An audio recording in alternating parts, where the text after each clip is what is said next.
குட்டீஸ், பைபிள்ல இருக்கிற சில எபிரேய புத்தகங்களோட பேரை இப்ப சொல்லி பார்க்கலாமா? நீங்க ரெடியா? பூஞ்சோலை கைவிட்டு போனது. மக்களை கடவுள் விடுதலை செஞ்சாரு. பரிசுத்தமாய் இருக்க கடவுளின் சட்டங்கள். சிலர் கானான் தேசத்தை இழந்து போனாங்க. கடவுள் பேச்ச கேட்டு நடக்கணும். எல்லாருக்கும் சொந்தமா இடம் கிடைச்சது. கடவுளின் சக்தியால் அபார செயல்கள். ஒரு குடும்பத்தை கடவுள் அவளுக்கு தந்தாரு. தாவீதை கடவுள் ராஜாவாக்கினார். பாவம் செய்ததால் வந்த கஷ்டங்கள். ராஜ்யம் ரெண்டா பிரிந்து விட்டது. கெட்ட ராஜாக்களுக்கு நடுவுல சில நல்ல ராஜாக்கள். ராஜாக்கள் கற்ற நல்ல பாடங்கள். கெட்ட ஆட்சியால் தேசம் அழிந்தது. உண்மை வணக்கம் திரும்பவும் ஆரம்பம். நகரமும் அதிலும் கட்ட உதவினார். ராஜா கிட்ட தைரியமா பேசினாங்க. உண்மையா இருந்தா கடவுள் நேசிப்பார். கடவுளின் அன்பை புகழும் பாடல்கள். நல்ல நல்ல ஆலோசனைகள். கடவுளின் சேவையில் கிடைக்கும் சந்தோஷம். உண்மை அன்பு என்றும் மாறாது. இயேசுவின் ஆட்சியில் எத்தனை சந்தோஷம். கடவுளின் செய்திய தைரியமா சொன்னாரு. கடவுளின் மக்கள் கண்ணீர் விட்டாங்க. எச்சரிப்பு கொடுத்த காவல்காரர் இவர். சிங்க குகையில் யெகோவா காப்பாத்தினார். பலியை விட அன்பே முக்கியம். தீர்ப்பு நாளில் மீட்பு தருவாரே. கெட்டதை வெறுத்து நல்லதை நேசிக்கணும். ஏதோ மக்கள் அழிவது நிச்சயம்.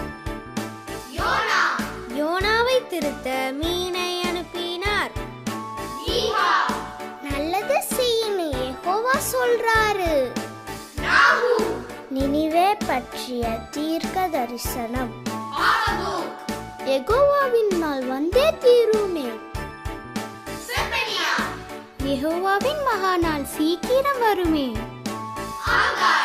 அருமை செல்வங்களை யெகோவா சேர்க்கிறார்.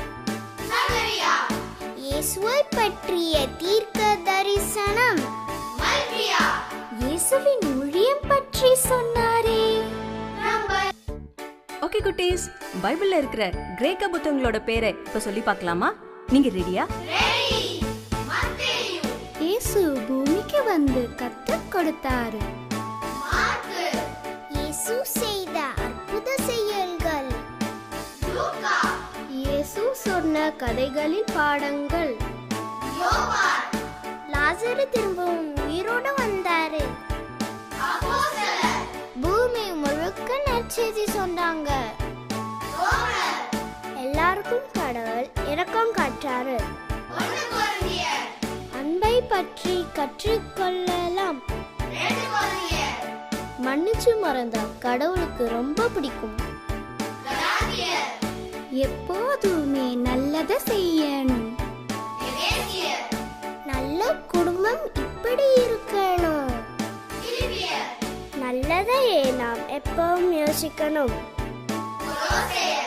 கீழ்ப்படிஞ்சா சந்தோஷம் கிடைக்குமே. எப்போதுமே ஜெபம் செய்யலாம். என்ன வந்தாலும் யெகோவா உதவுவார். சின்ன வயசுலயே பைபிளை கத்துக்கிட்டாரு. சபைகள் வளர தைரியமா உதவினார். மூப்பர்கள் மேல அன்பு காட்டணும். முன்பு அடிமை, இப்போ கிறிஸ்தவ சகோதரன். கூட்டங்கள் நமக்கு ரொம்ப முக்கியம். நல்ல பரிசுகள் எல்லாம் கடவுள் தந்தது. இயேசுவை போல நாமும் நடக்கணும். கடவுளின் மக்கள் சுத்தமா இருக்கணும். கீழ்ப்படிதல் தான் அன்புக்கு அடையாளம். சத்திய வழியில் உண்மையாய் நடப்போமே. எல்லாரையும் உபசரிப்போமே. சாத்தானை தோற்கடி, நல்லதை செய்ய போராடு. பூமி எல்லாம் பூஞ்சோலை